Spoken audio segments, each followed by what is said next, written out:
the first issue, Zero issue, came out a few weeks ago. Awesome issue, by the way. Thank you so much. The response has been incredible. I think I saw that we were in like top 25 last month. It's just like I was not expecting any of the I was hoping that people would like it, but people seem to really, really dig it. And it was great introducing people to our main character, Calvin Rose. And I mean, right now we've seen his origin. We've seen where he's coming from, and in the next issue and the issues to come, we're going to jump back to the present. And then we're going to see what he's up to, especially with the aftermath of the Night of the Owls in the present day, and what remains for the Court of Owls. What is their current status quo after the attack from Batman and all the events at the end of Scott's epic story?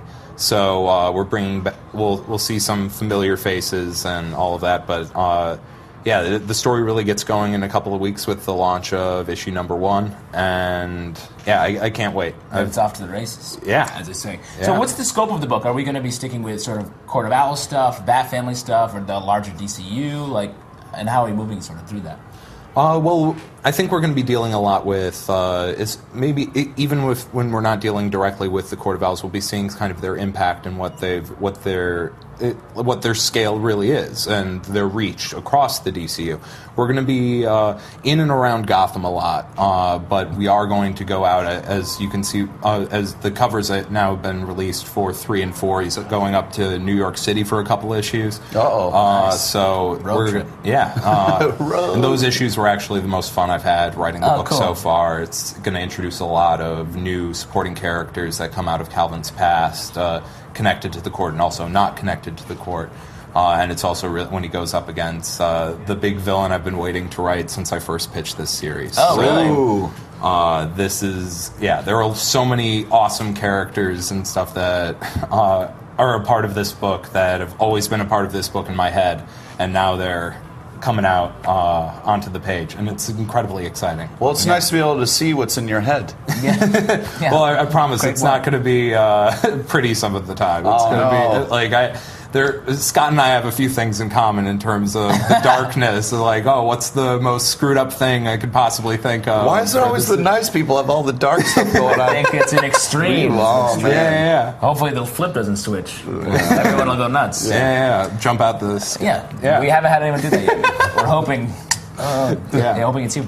You've also been doing the backups in the main Batman book, which talk about dark places. The last Batman 13, the Harley Quinn backup was awesome. Thank you. Awesome, so much. or so scary people couldn't sleep at night. Yeah, people meaning P. LePage. Well, the art there is just so creepy and unsettling, and and also the writing, dude. Oh, thank you very much. It was. The relationship between the Joker and Harley Quinn isn't a happy relationship. No, we all know it is that. a very dark, twisted thing, and something that Scott wanted to play with, and you see a bit in the main book, is that how much she is unsettled by what he's up to this time around. And we wanted to bring that unsettling moment. We wanted to see the moment that left her so unsettled before she comes into the main story, there's no one I would be rather doing it with than Jock, because he's just the king of creepy, and it's incredible. And we're going to be seeing more of the Bat Rogues as we move forward through these backups. I can't wait. Just there was a scene in the Batman Annual, which I co-wrote earlier this year, which had Two-Face and the Penguin just talking for a couple of pages, and at that point it was the most fun I had writing, because these are these defined characters who have these really cool voices and all of it, and we were able, and just to put them together in a room without Batman is really interesting to see what their relationship would be, and so we're doing that with a few other rogues, and since since the Joker's in each one, it's going to be pretty dark and pretty twisted and pretty awesome. I love those, especially in the Harley backup and in the larger book as a whole. The small moments that aren't so it's not about the big sweeping violence. It's the little the necks breaking in the first half, right? And then in yours, just the moment where she's like, "Okay, am I going to do this?" And he's like, "No, don't do it." And it's just and it's the relief I feel just reading it is so palpable. It's really. It's very scary because it's all those one of those things with that relationship you always worried really did go on, but no one ever talked about it. Right. So the fact that you're exploring it is really kind of messed up. Yeah. Yeah. And when you're writing it, do you aim for those details? Or are you like, well, I want to get here, so let me build the story around it? Or you find it as you're writing it, like where you're like, that's like a sweet moment? It's a bit of a mix. I mean, there's definitely an aspect of just finding it as you're writing it. I mean, I think we knew the gist of the conversation between Harley and Joker, and I know the gist of the conversations of all the other backups I'm writing. But it's just the little moments to build up to that, and finding the little details that you can fixate on to really draw out the tension and the horror of those little moments. And that happens very much naturally. Just I mean, just sort of me sitting in bed being like, okay, what's the, like, this isn't creepy enough. What's the, like, the one I was working on most recently, which I think is 15, has this one moment that's going to, like, it's just, I was laughing and horrified at the same time, just because it was just like, this is the weirdest thing I could possibly think of. So you had like a mad scientist laugh moment. Absolutely. It was incredible. I was cackling in my apartment. My roommate was very frightened. I feel like I'm going to be like curled up under my bed crying. Yeah, I mean, hopefully. No!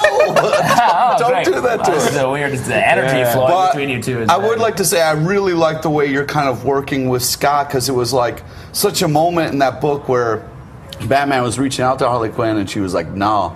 And you're like, what? And then Backup answers that kind of like, that was such a cool kind of plan to have that kind of question come up and then answer. That was really awesome, So now between Talon and Batman, are you and Scott like, well, Scott's like, well, Batman's pretty cool like this. And you're like, well, Talon's also pretty cool like this. Is there a rivalry developing between the two? Not so much.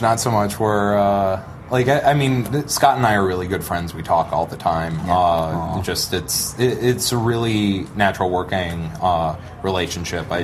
We toss scripts back and forth. I talk to him on the phone through pretty much everything I'm writing. I honestly think that would probably be true even if he wasn't co-plotter on Talon. We'd probably still have the same relationship. And he's like, it's not something where if I have an idea and he's not cool with it, he like says you can't do it that way. It's like he hears me out and we talk it through.